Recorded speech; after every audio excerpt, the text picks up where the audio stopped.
Welcome to the new episode of Let There Be Talk. It is Monday, January 14th, coming to you live from New York City.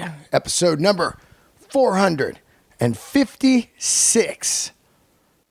456. Think about that for a minute. That is a lot of fucking work. All right, I'm out here in New York. Fantastic guest today. I was saying that in 2019, I'm going to get more into some comedy stuff on the podcast. I feel it's time to bring that world around since 90% of my life is in stand-up. I need to bring that in and bring in some comedy ears. Bring in some audience that are comedy fans. And what better way to do that than with the incredible international comic today, Mr. Jimmy Carr. Jimmy Carr is my guest. If you do not know who Jimmy Carr is, do yourself a favor right now. Hit pause and go dive into the Jimmy Carr world on YouTube or Netflix or anywhere you find all your comedy needs. This man is a legend in the global status of comedians. There's these global comedians out there, these comedians that are much bigger than just the United States and that whole scene. These guys are monumental in the comedy world. It was great to talk to Jimmy Carr. Jimmy Carr is exactly the type of person that I talk about a lot on here. You see somebody and you find out some things that you have in common, and next thing you know, you have a new friend, and I love when that happens, especially in the comedy world. Like, when I met Kevin Christie, we talked over watches, and, numerous people, Bill Burr, we talked over music and cars. Marin, we talked guitars and music and films. And that kind of stuff, when you start bonding with people, you're like, this is amazing, man. We look like two people that probably wouldn't hang out, but at the end of the day, we have so much in common. And I don't think you get a lot of that these days because of the quote-unquote, what I call digital friends. A zillion people out there have all these digital friends. I got 4,000 friends on such and such. But you don't know anything about them because you've never had a conversation. And that's what's great about the old school conversation.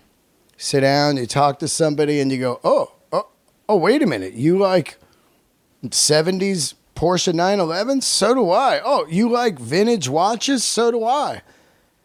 And I think we do definitely need to get back into that, talking to people and juicing our minds. That's a drug. That's a drug to your mind so it doesn't just shut down. That was the great thing about Jimmy Carr. I had no idea that he loved watches. A friend of mine said, oh, Jimmy Carr loves watches. You should talk to him about watches. And I ran into him at the Comedy Cellar. And next thing you know, we're talking hours on watches, cars, architecture, comedy, all kinds of stuff. So it's great to have him on. It's great to have him as a friend. I just love that about doing comedy the last 9 years. I have some incredible friends from it. We recorded this live at the Comedy Cellar, which was a great thrill for me. That place has such an energy. We just set up in one of the booths and recorded the episode. I hope you guys do enjoy it. Don't forget to see his new TV show on Netflix right now. He has a game show called The Fix, and that is right now on Netflix. You can go there and watch that, and also watch for him always out on tour somewhere in the world, Jimmy Carr. Before I do get into the episode, I want to give a shout out to some of the Patreoners, brand new Patreoners. People ask me, how do I hear the bonus episodes? I have them all up on Patreon. There's 18 of them right now. I put one out a week. And it's for all the great supporters of Let There Be Talk. You can go to patreon.com/Dean Del Rey and donate, become a Patreoner of this podcast, and crack into some bonus episodes, and also going to be hopefully adding some video content on Patreon real soon.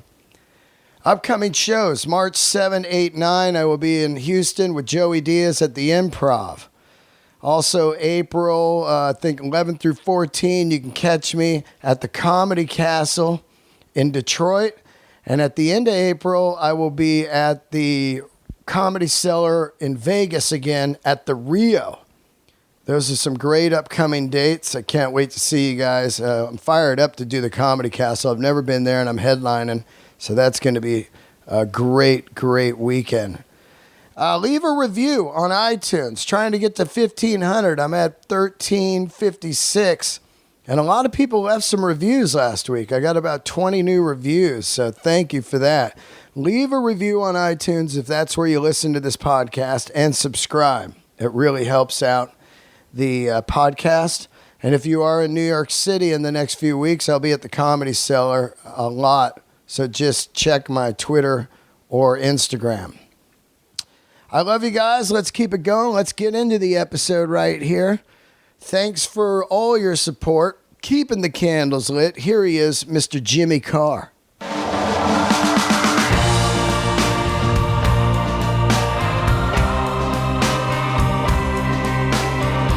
Hey, what's up, everybody? Thanks for tuning in to another episode of Let There Be Talk. Fantastic guest today, comedian Jimmy Carr. How are you, buddy? Well, I can't believe your luck.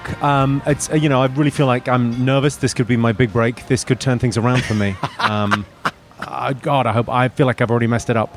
Damn it. Yeah. Great. Well, what are we talking about? Just stuff. Well, I first of all, I wanted to talk a little bit about. I didn't really know who you were until How dare you? Until you started coming around the Comedy Store and the roast battle stuff, because I'm a newer comic, and I don't know any actually international comics because I've only been doing it like 9 years. Well, I've let me think. I've been going about maybe twice that. I've been going about 18 years, and but I mean, it seems easier to get started in the UK than it is in America. Like, I meet people at the Comedy Store, the Comedy Cellar. They've been going, 10 years, and they've really kind of not got anywhere. They're not headlining. They're not doing their own shows.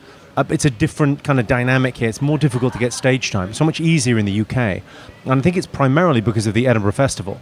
So we have a very good club scene, but then there's this huge arts festival in Scotland every year, which, if you're an American comic and you're listening to this, check it out, because you go there for a month and you put on a show. And it's not like Montreal, where in Montreal everyone's having a great time because it's by invitation. So everyone that's there is already pretty damn good, and they've picked them out. Yeah. And the thing with Edinburgh is it's people that have never, done a show before, and they go, well, I'm just going to put on a show. Let's see who turns up. And some people have a nightmare, and the cream rises to the top, and it's kind of a fabulous. It's just a fabulous experience to go and do that, and then also to go and check it out. I mean, you learn so much from watching. I always think the best comics are people that are pretty into comedy before they started. I'm always very suspicious of stand-ups when I go, what have you seen recently? Who are you loving? And they go, I don't really see a lot of stand-ups. You go, that's so insane, right? It's like musicians, where you go, the only thing I ever ask musicians is, what records are you listening to right now? Right. Because you go, well, they're going to be the expert in that, right? Yeah, absolutely. Now, when you started comedy 18 years ago, were you into American comedy, or were you? Yeah, I mean, I think stand-up is I think it's an American art form. There's only really three. There's jazz music, the Western, and stand-up comedy. Those are the truly American art forms. And I think stand-up comedy is an American language. From whether it's George Carlin or Lenny Bruce, or and you can trace it right the way back to sort of the music hall, and Britain had a great musical scene as well. But I think that kind of the one man on stage telling jokes as we understand it today, maybe George Carlin. In the UK, it would have been someone called Billy Connolly, that came out of the kind of the music scene, and was doing songs, and then a bit of patter between songs, and then eventually more patter than songs, eventually just patter. And that kind of stand-up thing of going, I'm a huge comedy fan before I ever started doing it. Yeah, oh yeah. Which I think is the way to kind of be. And I'm quite old-fashioned really as a comedian. I'm I'm out of step with what's going on in comedy at the moment, which is very much confessional stories about your life, whereas I'm telling jokes. It's very binary jokes. Yeah. They're either funny or they're not. And if you think I'm funny, you're right. And if you think I'm not funny, you're right. But you could not like me as a personality and still have a great time at the show. You could still really enjoy the jokes and think, I don't really like who this guy is, and not buy into the character, but they're just little bite-sized. It's all fastballs. Right. That's the best description of my act I heard. A friend just went, it's just all fastballs. Yeah. You never take a moment to talk about anything else. I'm never sure what you think about anything. It's just jokes. And that's always what I wanted. Almost like I don't have ADHD, but it feels like my act is designed for someone with it. You just go, well, just one joke to another joke. There's no link. There's no point of view. In some of the jokes I'm married, in some of the jokes I'm not married. I always took it as read that the audience live in the moment and they just want to laugh. Yeah. You're preaching to the choir. Whenever you're playing to a comedy club, people have come out with the intention to laugh. So you're already way ahead of the game because everyone's sitting there going, yeah, we want to have a great time. We want to laugh. We need this. And there's a weird fact about laughter that you laugh, you're 8 times more likely to laugh when you're in a crowd than when you're on your own. You could watch the greatest comedy show you've ever seen, the best stand-up special on Netflix, on a plane with headphones, and you will smile. You may chortle to yourself, you may laugh a little, but to laugh out loud, the endorphin releasing, I've got to catch my breath, well, you get that in the Comedy Cellar every single night. Right. And sometimes if you watched a tape of those acts, you'd go, oh, I don't know if I'm so into that guy. Yeah. But something about the atmosphere and the shared experience, and laughter predates language by about 1 million years. Yeah. It's we use a different part of our throat to laugh than we do to speak, and it's one of the main ways that I think we were able to specialize, because what laughter is it's remote tickling, it's remote grooming. So if you look at silverback gorillas, they're trying to groom each other, and they get to about 50 apes, and suddenly, by the time it gets to 60 silverbacks, they go, I don't even know this guy. He hasn't groomed me for ages, and so they start their own new group. The thing about laughter is it allows larger numbers, and larger numbers allow specialization. There's a thing called the Dunbar number, which is about 150. You hear it talked a lot when people talk about social media, because you can actually have about 150 friends in life. And people are talking about their Facebook page, I've got 1 million friends. Yeah. Bullshit. Yeah. Hey, put on a show and see how many come out. Yeah. Quite right. Right. It's got to be difficult to do the type of comedy you do, because there's so many jokes that have to be written, because it's a machine gun kind of fire. I suppose. The analogy I would draw and have drawn is if you're a storyteller. Yeah. And you're doing that type of comedy, you're trying to chip away everything that isn't a horse from the big bit of marble. And that can go badly or it can go well, but it's one big, it's a big swing every 5 or 6 minutes. Whereas I'm building with Lego blocks.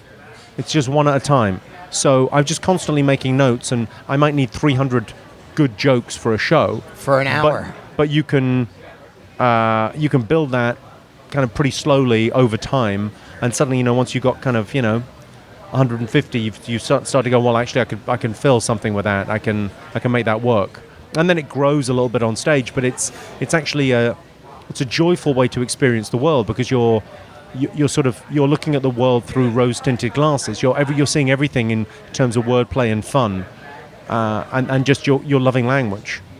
Do you ever steer off of the formula, like crowd work, if you get heckled or anything? I do a ton of crowd work. I'd be fairly well known now as a guy that deals with hecklers in terms of the millions of hits for the clips. Yeah. So that's become a thing at my shows, to the extent that I even do a thing now where I have a heckle amnesty at the show, and just say, come and have a go, bring what you got. Yeah. My thing on heckles, it's always,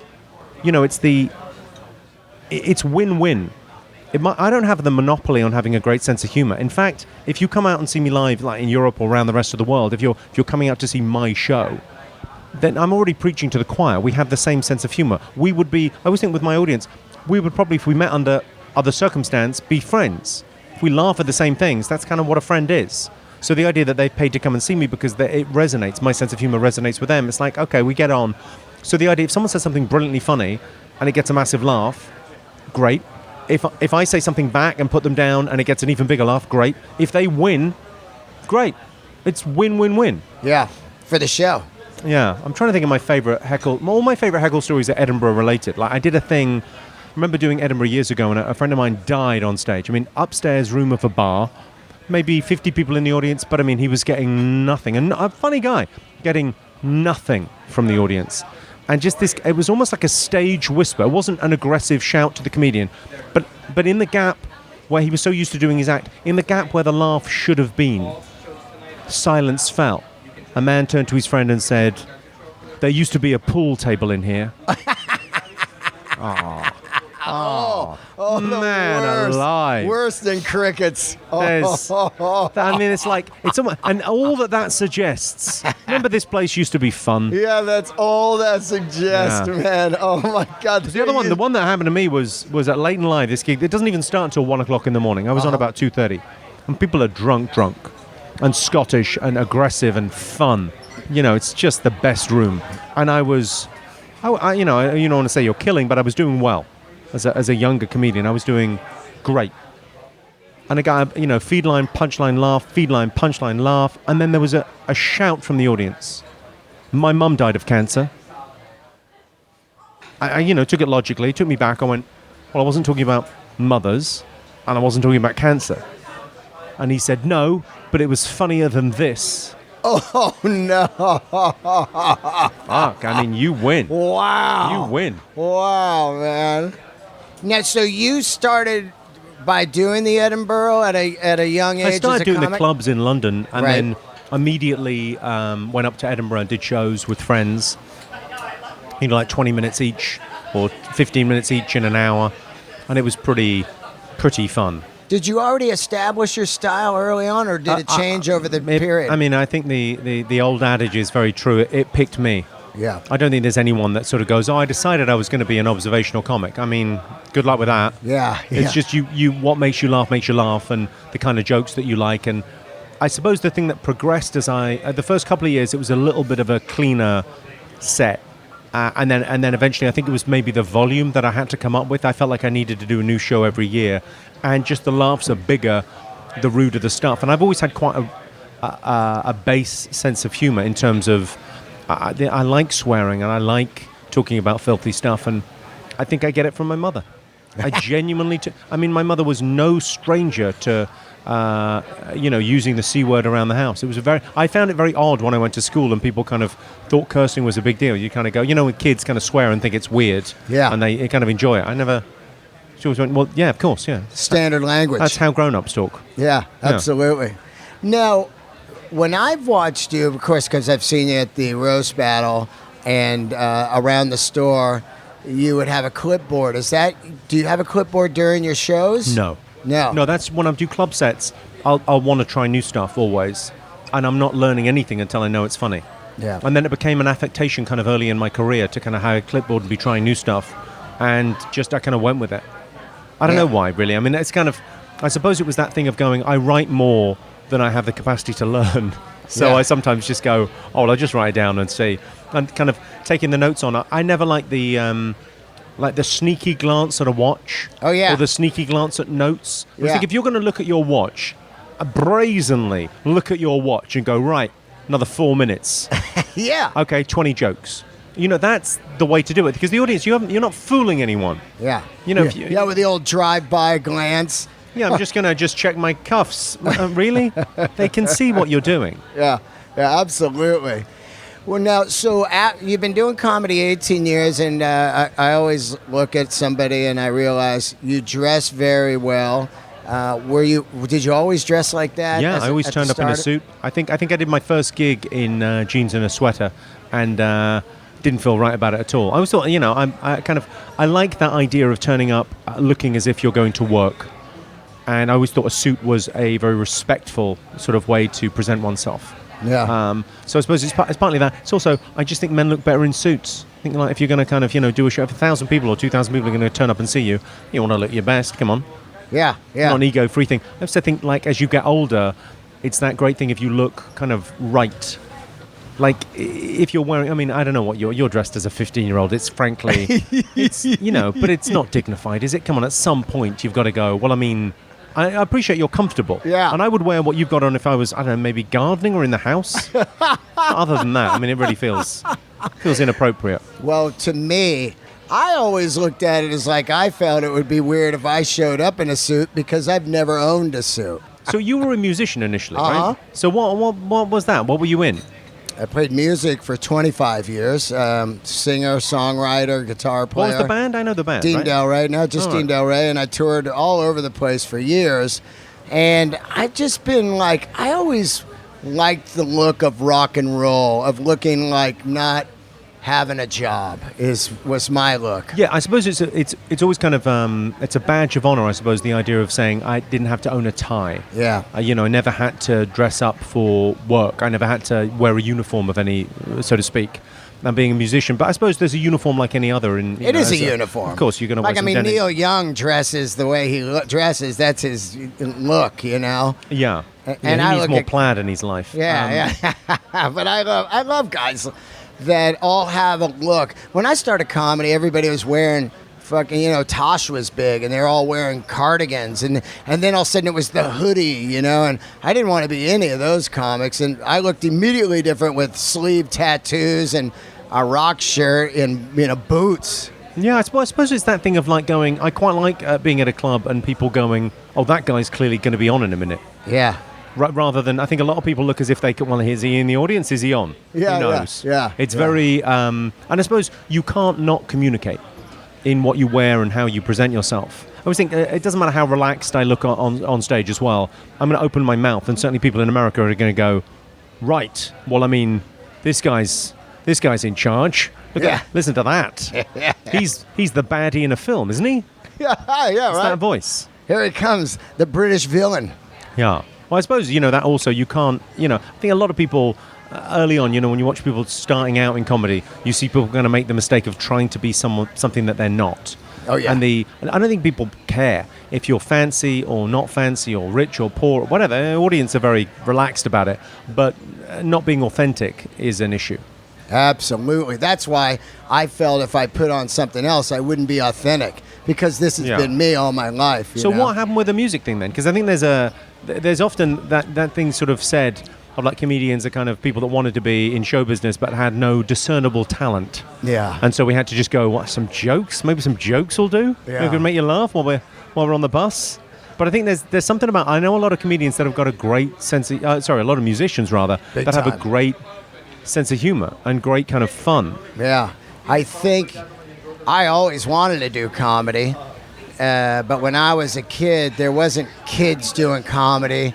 There wasn't like comedy camps. There wasn't YouTube. One of the things I love about comedy is there aren't kids doing it now. I mean, Yeah. there are, Yeah. but the people that become huge in comedy are not people that show business would choose to put in that place. Exactly. When you look at the music industry, when you look at your, I don't even know who the pop stars are these days, but Dua Lipa or Ariana Grande, young, incredibly attractive people are the pop stars Yeah. of the day, and they're picked by record companies. And they're incredibly talented in their own right, but they haven't sort of, had to pay their dues for years. No. Whereas you look at a lot of the comics that are lauded and respected, and they're people that have been around for a long time, and they've kind of risen up, and you go, well, you can hype as much as you want in comedy, but ultimately people come out for laughs. Yeah. And you got about 2 minutes of good grace if you look fantastic on stage, and then people just go, yeah, but we came out to laugh. Yep. We think that documentary Comedian by Jerry Seinfeld, which I loved it. But that idea that he was kind of showing you what it's like up there. You couldn't get a bigger or better comedian than Jerry Seinfeld, and then he's on stage, and the audience give him 2 minutes Yep. of good grace. They're very excited. He walks on, and then it's get to the funny bit though. Yeah, And especially incidentally, it better be relatable. I like when the one guy's like, hey, you used to be funny, and it's just kind of like they realized, he's the shine goes away real quick. That's Seinfeld, and now you better be as funny as you were the last time I saw you. Yeah. Or else you're not funny anymore, which is a wild thing, No, I love that. I love the love idea it. that it's about that moment and being able to kind of produce it, being able to, I mean, what Seinfeld's done since the end of Seinfeld as well, it's just extraordinary. Yeah. Just the quality of his work and the fact that he kind of went back to, I mean, he never really went away from stand-up, but I suppose that thing of made the best sitcom ever, I think. I don't Yeah. think there's anything else that really stands up that way. Biggest of all time, most original. Well, also the language. I rewatched it recently, and the language of Seinfeld is so on point. The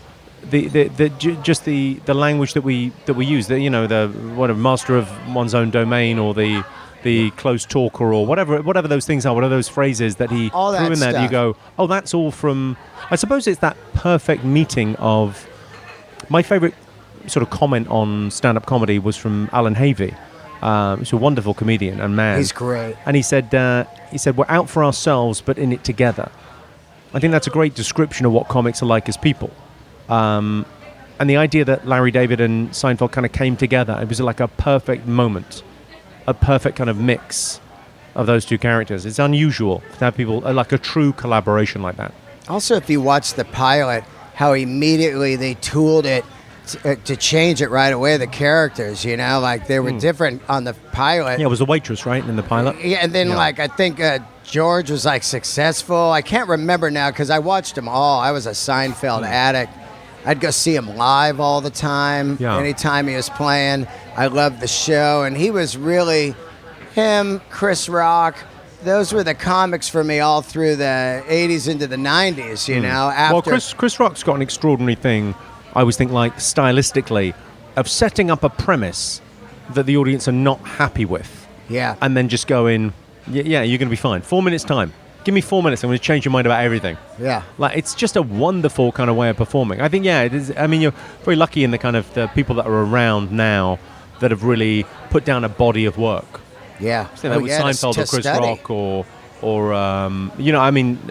Chappelle now, it feels like he's really putting out some stuff. Those shows on Netflix last year I thought were just superb. Yeah. And the idea that you just, put out 2 shows in the same day, and it was like, oh, God, there's been nothing for years. I know, right? Yeah, I mean, those guys are just...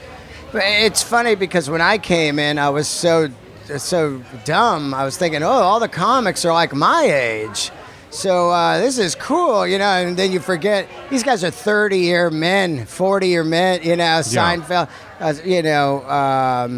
Chris Rock, those guys are all like 30, 25 years doing comedy. Yeah, it is something you get better at. I mean, I think the same with musicians. Tend to get better at their craft. They're like the good ones anyway. It's that thing where you become, I suppose when you first start, it's that thing of it's a new voice and it's very exciting. And people from the outside world, I think, just look at trajectory. Show business is all about trajectory. It's all about where you were last year and where you are this year. So if you sell out Madison Square Garden next year, people will lose their fucking minds. They'll be like, oh, wow, have you seen this? It's incredible. If Chris Rock does it, it's like, not a biggie. Yeah, isn't not that a big. crazy? It's weird. It's weird how quickly it becomes normalized. That's really bizarre. Probably to the me. last person I saw it happen to was Amy Schumer. Yeah. Who was, a great comic. In Montreal, I don't know, 6 years ago maybe? 7 years ago, I guess. And then that movie popped, and then suddenly you're on the front of People magazine, and it's like, it's like another thing has happened. I saw her do stand-up recently as well, up in Montreal. Yeah. Unbelievable Hour. It's the new special, I think, that'll be coming out next year. Fantastic. But it's that weird thing where it happens so quickly and it becomes like a huge thing, and you go... The weird thing, I remember seeing her afterward. The first time I saw Amy after it had gone really massive, and going, "Oh, hello, I'm Jimmy Carr. I don't know." And she went, "Yeah, we know each other." But it was a weird thing where I kind of went, "Oh, will you remember? Do they somehow take that away when you become famous, huge?" Yeah, you go, Of course not. I'm being a fucking idiot. Well, also sometimes you do have that thing because some people go crazy and just forget everyone. Well, I don't think that happens a lot in stand-up. I think Not that in happens stand-up, but in when people music or and movies. movies. Yeah, I think that's about the people that surround them. I think stand-ups have a special thing where all we really want to do is make other comics laugh. That's it. I mean, there's a huge thing on becoming successful and getting an audience and finding success. And then why do people come to the Comedy Cellar? Why do people want to hang out here or the store in Los Angeles and spend time sitting with Esty at that table and Noam and hanging out? It's because we're looking for the love our fathers didn't give us, I guess, or something. Yeah. I always thought that was my unifying theory of comedy is sick parents. It's absolutely true. Any comic that doesn't have a sick parent, either mentally or physically sick parent that needed cheering up. You needed to make things right. I always say the tears of a clown thing never really resonated with me. I'm a pretty happy-go-lucky guy most of the time. Yeah. But the sick parent thing, yeah.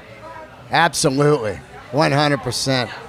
At what point do you start having some success in your career? Early, yeah. Maybe 2 years in, I got my first TV show. Wow. But I worked in a way that was not normal certainly for North America. I don't think that normal for here. I've never done less than, the first 5 years, I never did less than 300 shows in a year. Yeah, the same way. So as soon as I started, I was about 26 and I felt like, I missed it. Shit, I missed it. I'm too old to do this now. Oh. Okay, I better really make good on. I love it. I'm going to do it all the time. I'm going to go out every night. If I'm not at a show watching it, I'm going to be on stage. And I found I was very good at getting up. I was very good at sort of turning up at a club and going, "Can you put us on?" And they go, "Yeah, all right." Yeah, I'm the same way. And I started at 44. Imagine what I thought. It was too late for you. Yeah, was it? Yeah, it's over for you, man.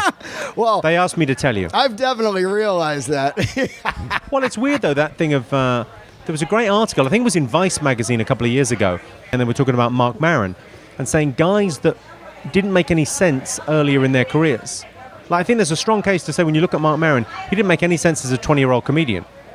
And now in his 40s, 50s now. 50s, yeah. But he made it big in his 40s, and you go, yeah, because you made sense, and that get off my lawn yeah. that you bring to the table only makes sense now. And I think that people eventually catch up to what they're talking about, you know?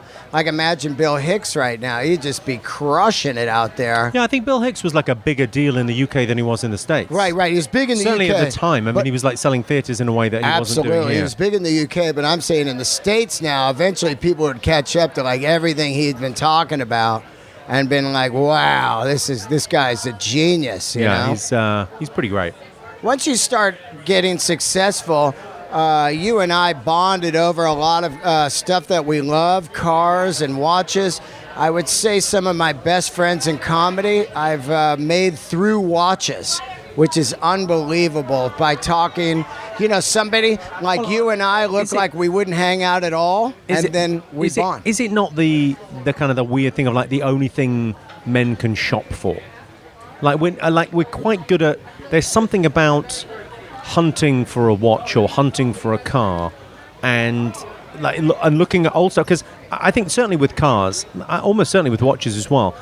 There's nothing around today. There's nothing made today in cars that isn't better than a vintage car. Right. There's nothing. Like, you buy the cheapest Ford you can find, the cheapest Nissan, piece of shit for 10 grand. It's going to have electric windows. It's going to have a heating system that works. It's going to start 100% of the time. It's never going to need a service. You're never going to need to run it in. It's never going to need an oil change. I mean, it's a perfect vehicle. Yep. 100% of the time, and yet it has no character, no soul. There's nothing about it that kind of that makes you love it.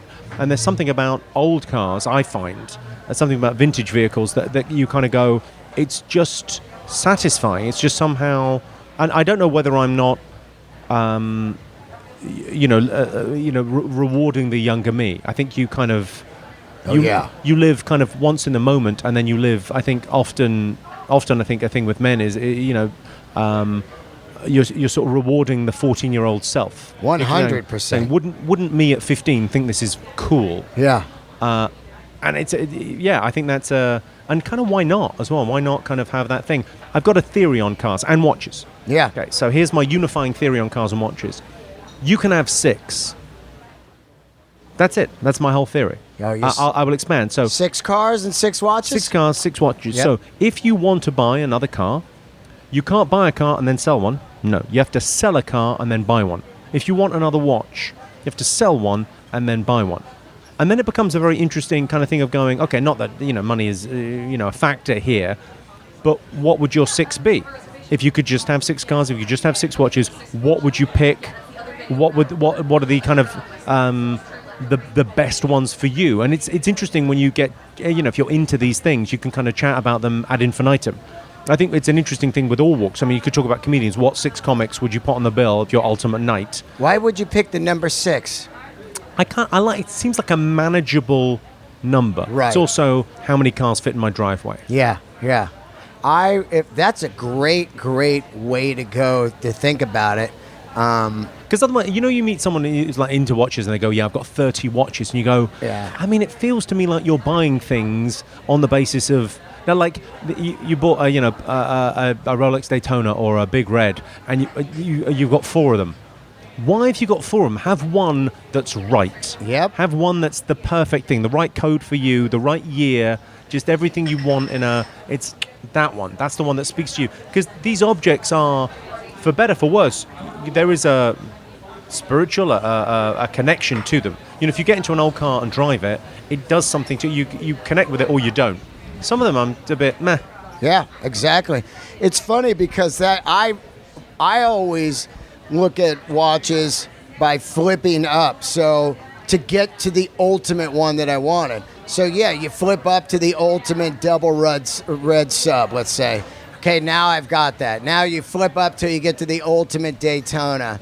But I never understood having like 5 Daytonas or 6 Submariners or because there's a little samey to them. Of course, they're all different, but you're like, it's a sub, Get the ultimate sub.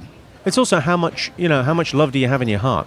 Yeah. How much can you give to these things? How much can you enjoy them? Yeah. I think that thing of like having a watch and wearing it is the thing. Like, I don't understand that other thing as well. The thing I love about Jay Leno more than anything else, almost.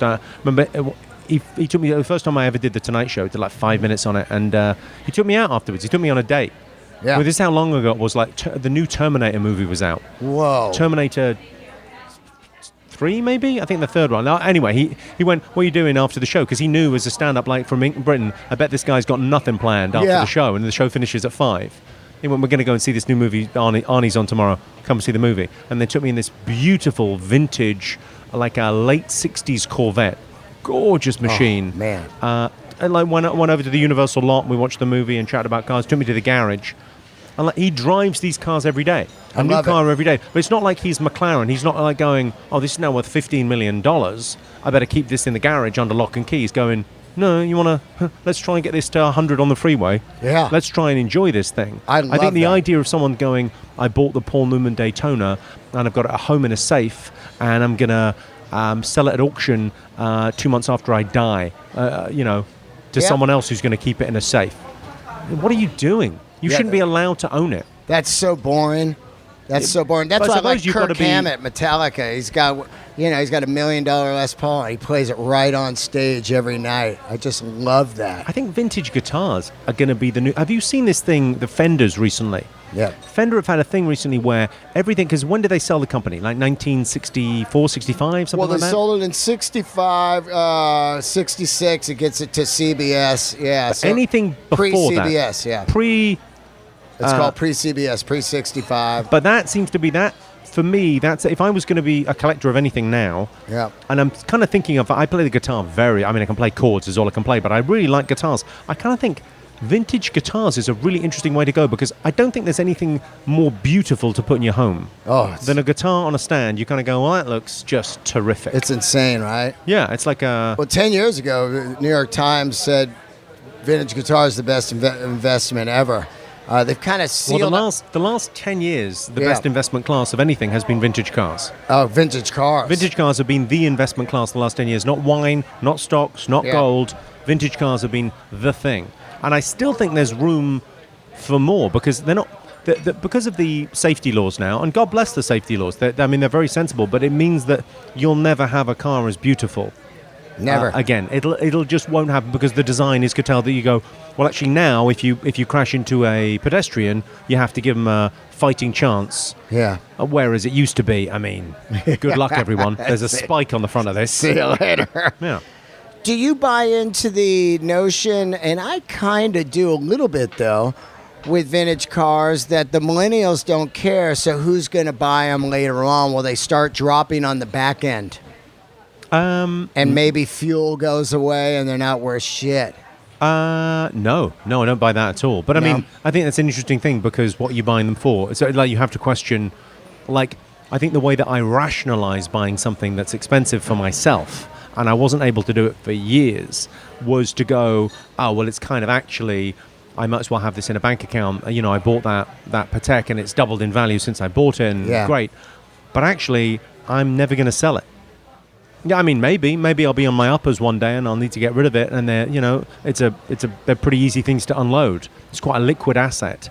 I think the thing about watches is the Chinese market will always keep that floating. Yeah. The Chinese market is, because I'm sure people are aware, but the gifting of watches is such a huge thing culturally there, and actually there are so few, good watches being made. It's like that vintage thing as well. From the year of someone's birth becomes a very important thing. That's always a big deal. That's always been something. So I think vintage watches, you're very safe. I think the same with vintage cars. Like, they're not going to be cars that are that beautiful. Now, will someone come up with a conversion kit? I just put down for the there's a new Jaguar E-Type coming out, which is electric. Yeah. You're showing me photos, and I had read about it. I mean, it looks phenomenal. But the idea that I would imagine most vintage cars in, I don't know where you would put it, but in 20 years' time would run electric. Yeah. I imagine they'll put a small electric motor in the back and say you can't run the gas guzzling bit in town anymore. Maybe at shows or things, but I imagine most countries in the world will go that way. So, fine. That'd be wild. I mean, they've got there's a concept on I saw recently on an article on it, there was a concept on an Aston that had a electric motor overlaid on, so it was using the same everything, but it had a small electric engine over the top of the original engine. Well, and it was a phenomenal piece of kit, and you kind of went, oh yeah, if they can just do that, if they can get that right, you'd go, because actually it preserves the engine as well. And you just go, well, just... Yeah, you're not messing with the gasoline motor anymore. Let's look a little bit into, let's say we're sitting down right now. It's really tough to go 6 and 6. 6 cars, 6 watches. Well, the watch thing is... watch thing's interesting because I go... For me, the Pateks, the sporting Pateks, are just so great. And they're just... The design's just getting better. So for me, the Aquanaut is a phenomenal thing, and the Nautilus is a phenomenal thing of beauty. Now, the grand complications and the idea that you go, Patek Philippe's can kind of go for, brand new watches, well over, $2 million. You can get phenomenal, very expensive one-off pieces. That for me is not what it's about. It's that idea of going, they only ever make 20% of their output is sports watches. And it'll never be more than that, the percentage of watches that they sell. So there's always going to be kind of a cachet to them. I think they look great on. I like the fact that people don't know what they are. Yeah, you're so right there. If you're into watches, you immediately go, oh my God, this guy's got a Nautilus on. That's so cool. Yeah. And if you're not, you just go, all right, what? It's 10 to 2, is it? All right, good. It's funny, We've got to go. We've got to get lunch. My friend bought an Aquanaut yesterday. And it's his first watch. And he sent me the photo. Yeah. We won't name the friend. Yeah, but yes, we won't name the friend. He sent me the photo too. It's a great looking thing. So plain, so beautiful, and really suits him. But the greatest thing he said was, he said, what watch should I get? This was on Tuesday. And I said, well, I love Rolexes. And he goes, but I feel like if I wear that, it'll be like, oh, here comes Rolex guy. And I go, yeah, but they're really kind of entry level. Most people don't know that, though. He said they think those watches cost $1 million, where if you wear a Patek, an Aquanaut, it just looks like a Timex to 99% of the people.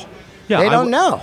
I would buy that. I think that's a really great piece of logic. It really suits it. I don't know how he got it as well, because as an entry level watch, I couldn't believe how he got it. The thing that impresses me with those kind of things is you kind of go, where did you go? Who's your guy? I know. I always like being able to That's recommend exactly your what guy. I said. Like, where'd you get that? That's phenomenal. I couldn't believe it. I think those would be two of the Aquanaut, the Nautilus. I mean, I think the 5712 for me is 12. Is you like the plain one, right? Yeah. You like the absolutely plain Nautilus. I like it with a little bit of something on there. I like a few dials. Yeah. I like it's funny too, because let's talk a little bit about the Nautilus 5711. 10 years ago, you could get that thing for $1. No one wanted it. They thought it was ugly. Most people, the people that loved him, But I would walk by those all the time. I remember a guy was trying to sell me an Aquanaut for $8,000, and he was begging me to take it. And now whenever I see him, he goes, remember I begged you to take that Aquanaut? And I'm like, I can't believe it. Taste changes too. You start to get a palate. It's like... Well, I think that's the thing about watches, buying art, anything like that. If you buy it for you never make a mistake. If you buy it because it's cool right now, good luck with that. Yeah. And I'm sure a lot of people are doing that at the moment with, things that are popping, like, your Daytonas, where they're popping. It might be near the top of the market. It might not be.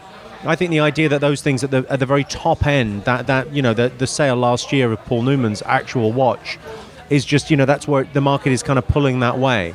Because there's very few of those that are, the authentic, real deal thing. Why do you think, and it's great to talk to you about it, do you believe this, and I hear it over and over, a wealthy guy could get a 5711 in a minute because he could just go in and buy a couple of the other Patek's, and then they all of a sudden magically one appears like, oh, we have a 5711 in the back. I think with the thing with Patek is if you're buying a Patek and flipping it, they know. Right. They will know. They're kind of, they're not really, well, they're certainly protesting. They're not interested in that secondary market.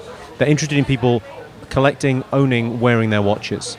So if you're, a dealer on the secondary market, I don't think they want to discourage that. So who they choose to sell to becomes a huge factor. Yeah. I think it's a dangerous game to play, because how are they making that decision? Yeah. It should be a level playing field where you just walk in and it's definitely not been a level playing field at all, especially with Rolex lately, where you can't get any Rolexes. Well, sport watches. But it strikes me that Rolex have hit it out of the park the last 5 years. Yeah. Their redesign of the Daytona and the GMT2 Pepsi is just phenomenal. Like, it's better than it was. Like 5-6 years ago, the last iteration of it I thought looked all right. They're kind of nice-ish. They've done the work they've done with the straps, the work they've done with the dials, the work they've done with the bezels, the ceramics. They just look phenomenally good. And it's their watches that are there for, I suppose they're there for big birthdays, anniversaries. They're like those big moments in life. They're there for, oh, you're 40, and and she wants to get you something really special. That's the thing, and they're not cheap. Nope. But they're not like, it like feels like they get the pricing point exactly right. I mean, the Pateks are another stratosphere. It's another level of, well, I don't know how you can rationalize that, but the engineering is. Although I had a friend that went there recently, and went to the factory, and I was kind of going, these watches are too expensive. And then he went to the factory and had a look around and went, I can't believe they're so cheap. Oh, because he looked at just when the amount that goes into these. Yeah. And it's artisanal. It's genuinely an artisanal craft. They're making these watches in a way that, in a sense, it's the same as the, we talk about the fenders from pre-65.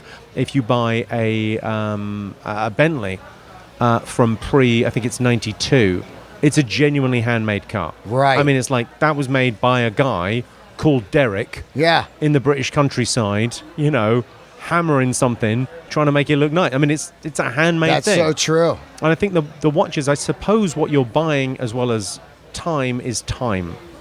Yeah, you're right. You're buying someone's artisanal skill, and it's a piece of jewelry. It's ultimately, so it seems to be a gift one gives oneself. Well, you're looking into man hours. You're looking into skills, minimal people that can do that kind of thing.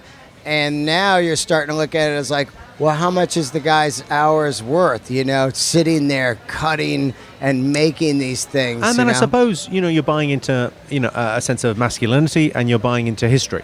It's ultimately about that. I mean, I think the first thing we chatted about, because I just got it, was I got not an expensive watch, but I got an Omega Moonwatch, and I'd always wanted an Omega Moonwatch. I always thought that's a great design, whether you go vintage or brand new, they just look phenomenal on the wrist.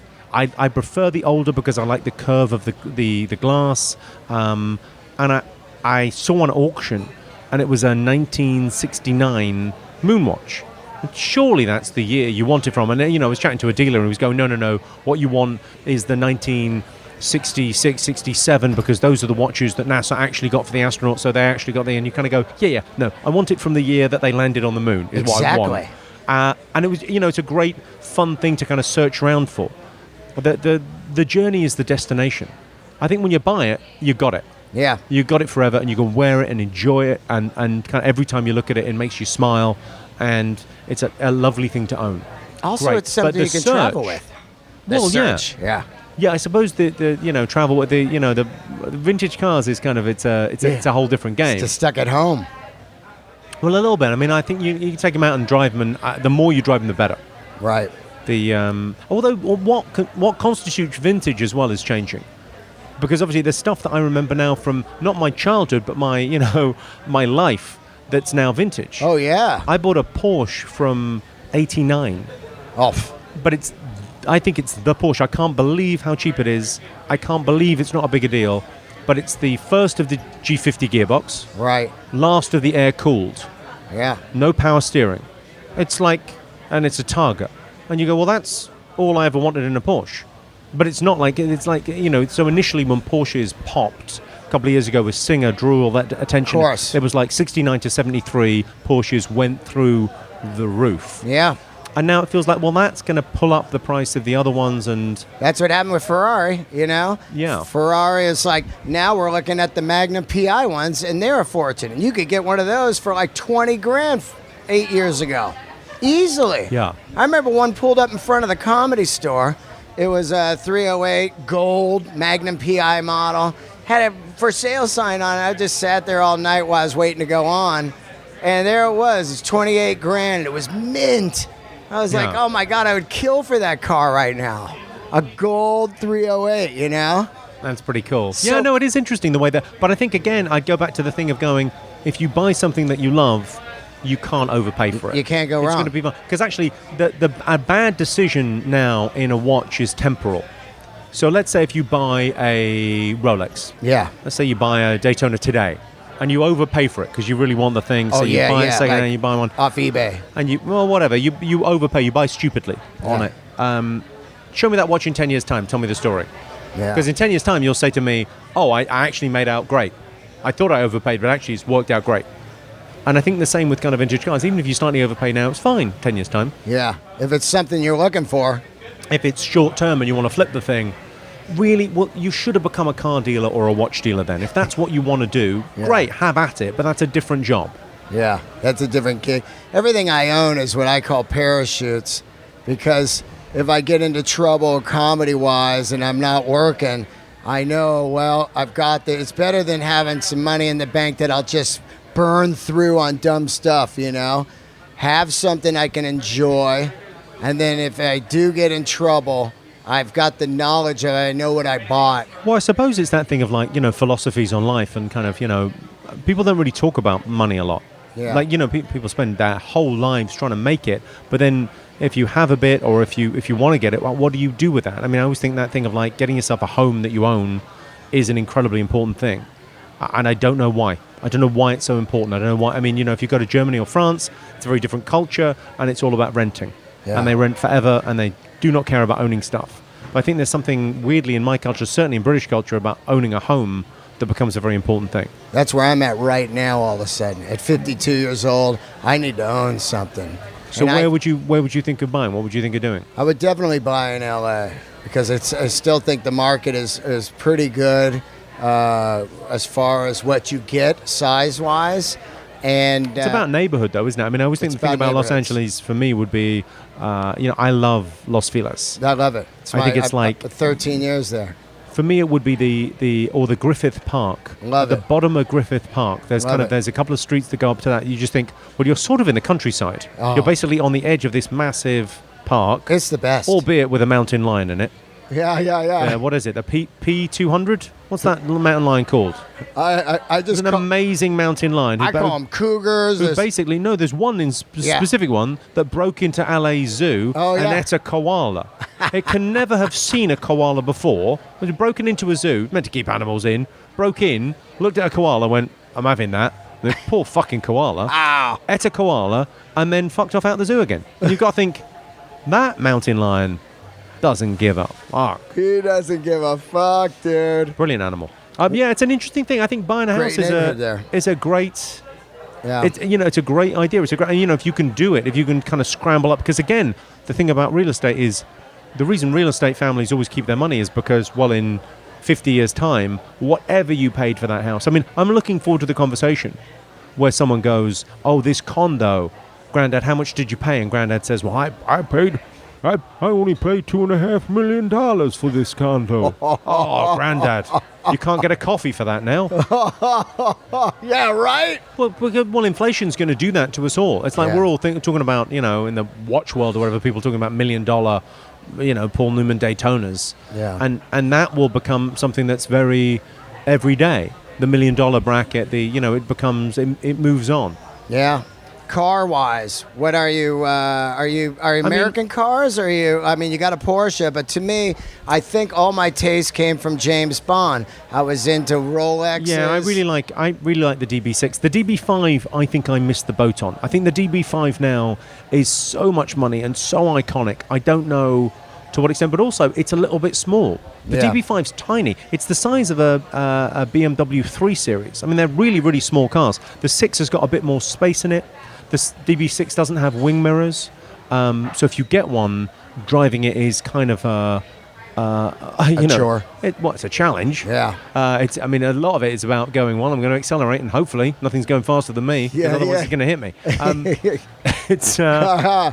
They're great fun. I mean, I think the Ferrari thing's really interesting because who loves cars that doesn't want a Ferrari? Everyone wants a Ferrari. Love Ferrari. But what do you do now? I'm like, Dinos are stupid. It feels like it's happened for the Dino as well. And there's really interesting other ones out there. There is. I think the Magnum PI one's fantastic. Yeah. I love it. I think I think the body is so beautiful and iconic.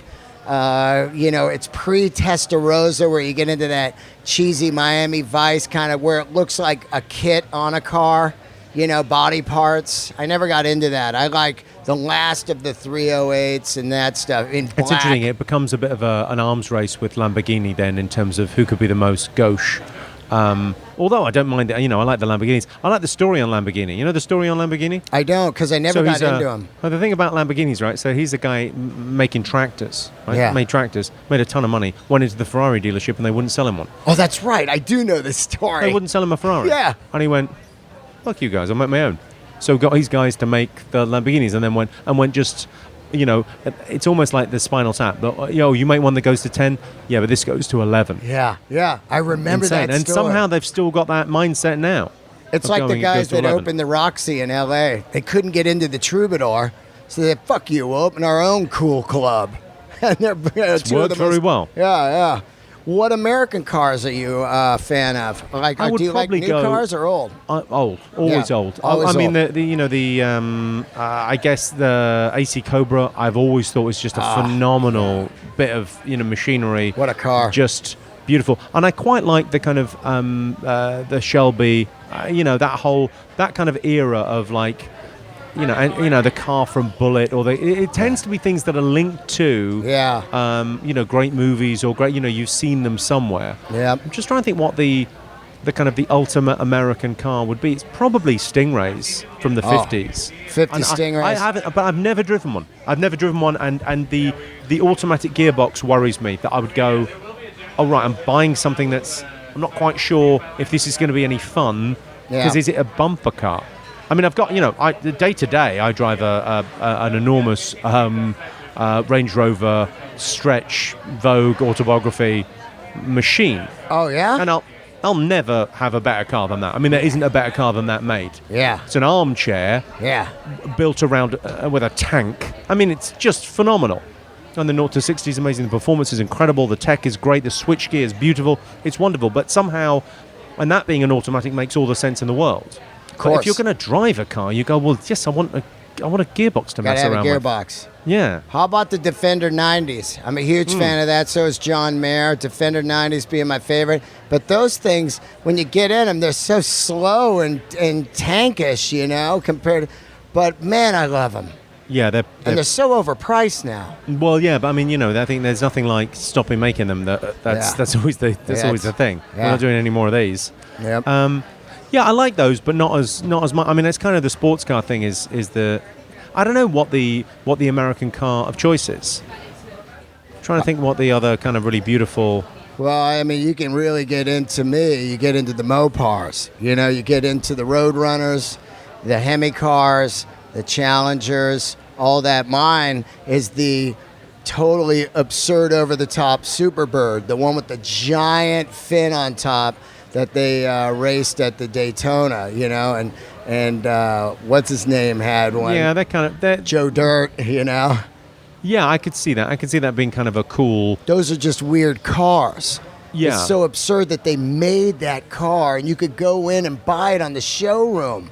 An actual race car that went 190 miles an hour. Well, that's a bit like the European version of that would be from the Far East would be like things like the Subaru Impreza. Right. Which I always thought was just a phenomenal bit of kit. Like one of those in like the bright blue with the gold wheels. Oh, I love that. And it's just like you go, it comes as standard with a blue light underneath it to make it look haunted. Just crazy vehicles. Yeah, I had a Really WRX 2 years ago. Oh, they're great. Smurf blue.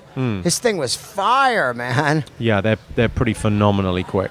Cars are just incredible. What's your favorite car ever made? I do like the DB6 Aston Martin a lot. I suppose in recent history, something like the Bentley Continental I thought was the best relaunch of something that was beautiful in the past, and I think they got that kind of right. I mean, the ultimate car, it's very hard to know. It's very hard to kind of, I think that's the reason you kind of want 6, because you kind of want lots of different things for different occasions. Absolutely. I quite like the new Rolls Royces. Oh, yeah? I really like the Ghost. I really think it's and the Wraith is a fabulous car. Oh, yeah. I took one of those out for a spin and just thought, well, this is the shit. But I don't think I could drive one. I think there's something where I need to put on about 5 stone and be about 10 years older. Or have someone drive you in it. Start smoking cigars, and then I can get one of these. Yeah. But it's basically the Rolls-Royce Wraith it's a bit like buying a yacht and going, well, I don't really want to go on the water, but I'd like a yacht. Yeah. That's Land what it feels yacht. like. Yeah. Land yacht. That's what it is. What was it? It was completely silent inside, right? You don't hear nothing. Yeah, no, you don't hear nothing, and that's even with it, and then take the roof off, and it's otherworldly. Yeah, I love the look of that thing. Yeah. Are you a motorcycle guy? I'm not allowed a motorcycle. Oh, my wow. missus is pretty strict. Oh, wow. And I would definitely kill myself. I mean, Are I you broke my married? wrist on a quad bike earlier told in the me year. that. Just like, and you know what? I mean, I was going too fast, and you know what? I shouldn't have been masturbating, but I really took it out.